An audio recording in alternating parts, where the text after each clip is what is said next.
دینی مدارس کو کنٹرول کرنے کی ناکام کوششیں اور سازشیں ہر دور میں ہوتی ہیں اور اب مسلسل تیز ہو رہی ہیں۔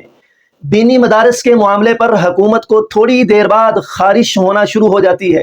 حکومت کے تحت جو سرکاری سکول بے ڈھنگے سے چل رہے ہیں، حکومت ان کو پرائیویٹ کرنے کے چکروں میں ہے، جبکہ دینی مدارس جو خود مختار ہیں، حکومت پر بوجھ نہیں ہے، حکومت ان کو خود کنٹرول کرنا چاہتی ہے۔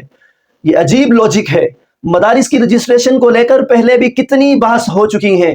ایک طرف مدارس سے آڈٹ کرنے کی رٹ لگائی جاتی ہے، لیکن دوسری طرف مدارس کے بینک اکاؤنٹ کھلوانے پر پابندی لگائی ہوئی ہے۔ بھائی جب بینک اکاؤنٹ نہیں ہوگا تو رقم لوگ کیش کی صورت میں دیں گے۔ پاکستان کے مدارس میں داخلہ لینے کے لیے بیرون ملک سے ہزاروں طلبہ خواہش مند ہیں۔ پوری دنیا میں جہاں کہیں بھی دینی علوم کے حوالے سے بات ہوتی ہے تو وہاں میرے پیارے پاکستان کے مدارس کا کردار سب سے زیادہ نمایاں دکھائی دیتا ہے۔ پڑھائی کے حوالے سے پوری دنیا میں پاکستان کا اگر نام ہے تو صرف دینی مدارس کی وجہ سے ہے۔ حکومت سے بھی گزارش ہے کہ کوئی ایک سکول یا ایک کالج یا کم از کم ایک یونیورسٹی تو بنائے جس میں دوسرے ملک سے طلبہ پڑھنے کے لیے آئیں۔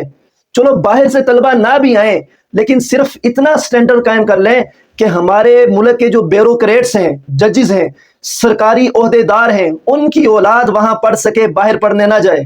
مجھے علامہ اقبال کے الفاظ یاد آ رہے ہیں، وہ کہتے تھے کہ ان مدرسوں کو اسی حالت پر رہنے دو، غریب مسلمانوں کے بچوں کو انہی مدارس میں پڑھنے دو۔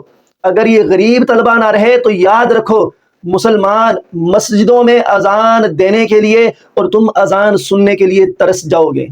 اللہ پاک ہمارے ملک پر رحم فرمائے اور مدارس کی، خانقاہوں کی، مساجد کی حفاظت فرمائے۔